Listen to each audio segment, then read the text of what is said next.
All right, so today we're going to be talking about the argumentative essay or the argumentation essay. You'll sort of hear it talked about in both terms.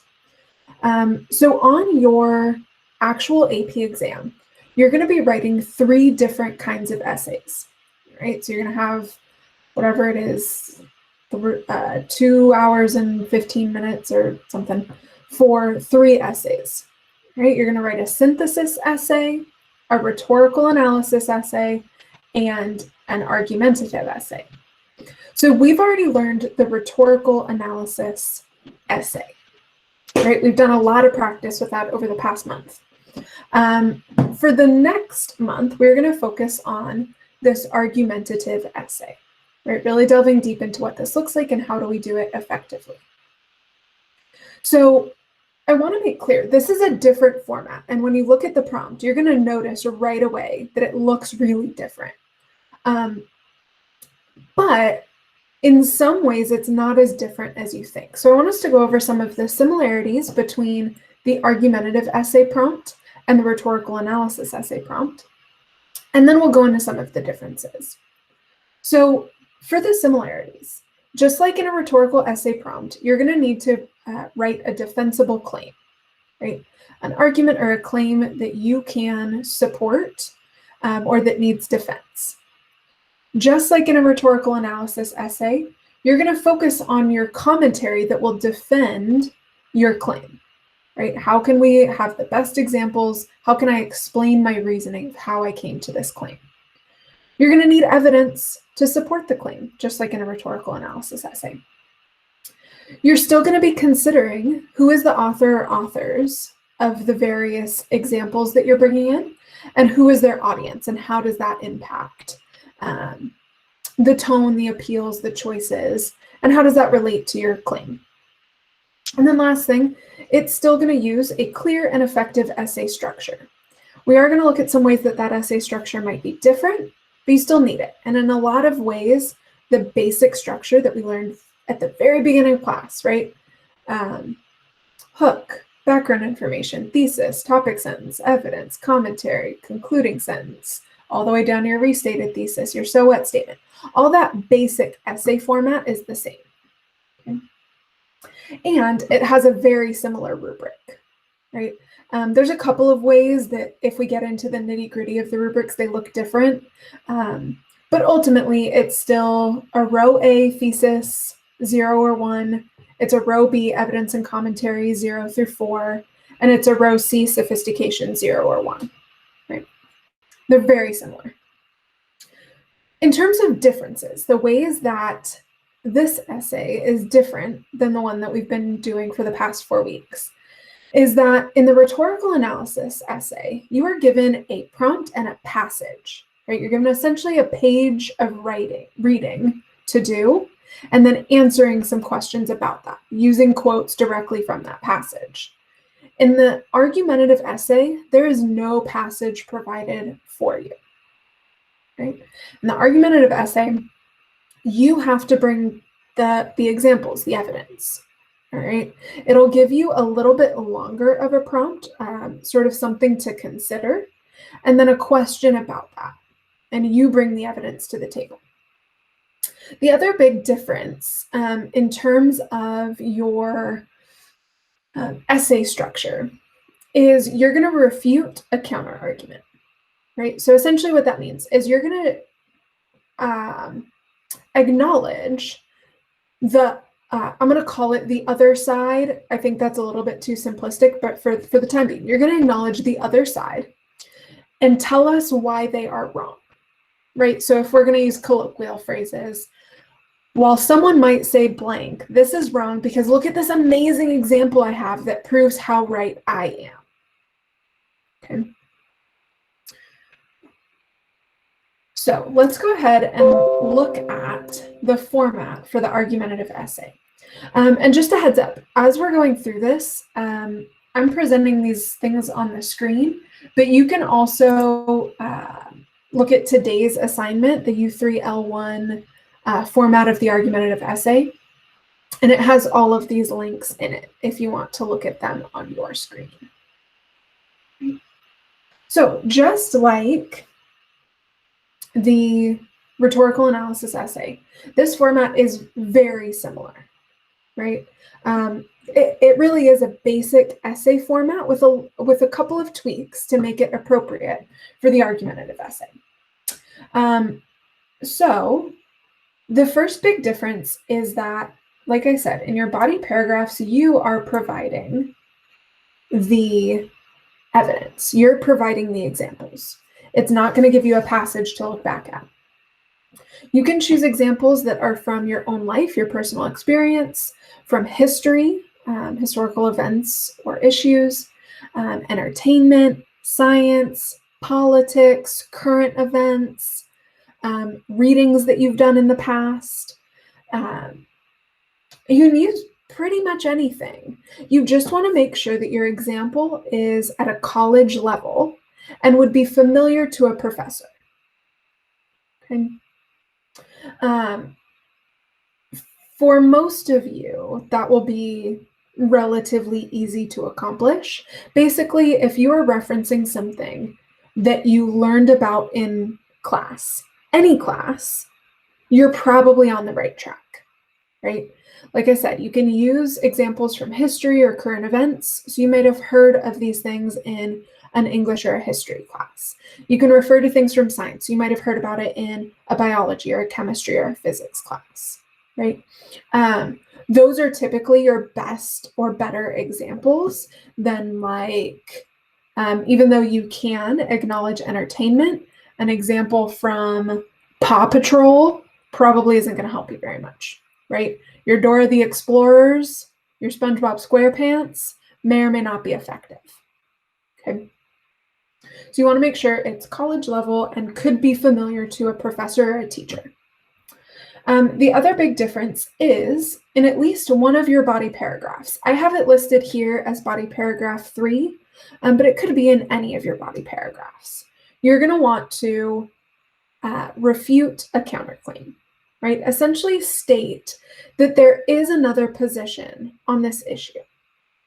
And we'll look at this when we get into the prompts, but I want to make clear that it isn't really a black and white. There's side A and side B, and there's nothing else. There really is a spectrum of types of claims that you could make here.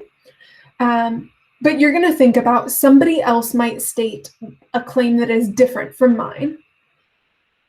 And you're going to explain why that point isn't as important as whatever you're saying, right? There might be some validity, but it's not as valid as your claim.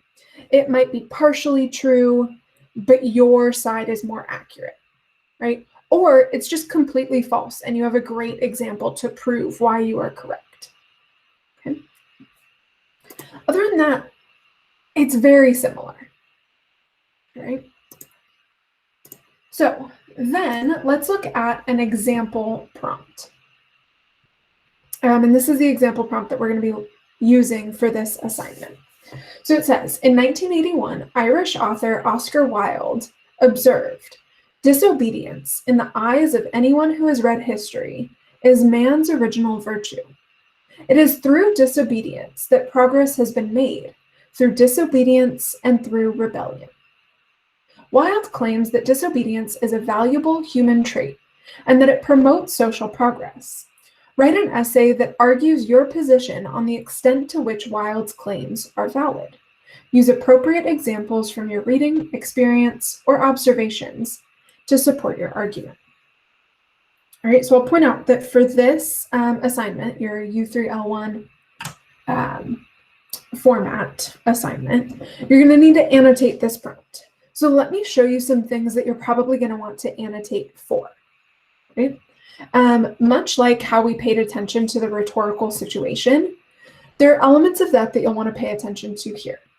Right? So we're probably going to want to pay attention to who is the author that the prompt is referencing. The prompt will pretty much always start with a time period, an author, and a quote as you're sort of thinking, your jumping off point. It will restate what the claim is that it's asking you to respond to. And then it will give you your actual prompt. Write an essay that, right? And it'll go into the prompt part. Those are sort of the 3 parts that you're looking for. So you're going to want to pay attention to who that author is. You may or may not know anything about the author. If you do, that can be helpful. If not, it's really not a problem. Okay? You're also going to want to pay attention to any context that's given. So in this case, we have a year in 1891. We're also given the nationality of the author, that he is Irish. And we're going to get the quote, right? So you're going to want to annotate this quote, thinking about connecting to prior knowledge and sort of giving your gut reaction.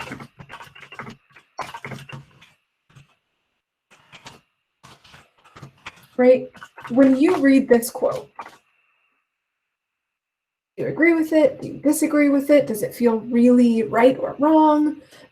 Is it maybe confusing, right? Maybe the language of it is challenging for you. If that's the case, remember that it always is going to sort of restate the main claim in more understandable language, right? So Wilde claims that disobedience is a valuable human trait, and it promotes social progress. So right here is where you're going to want to start thinking in a spectrum of agree to disagree. Do I agree or disagree with this quote or with this position? Right? And you could agree fully. You could disagree fully, or you could be somewhere in the middle, as long as you are not taking a directly middle stance, right?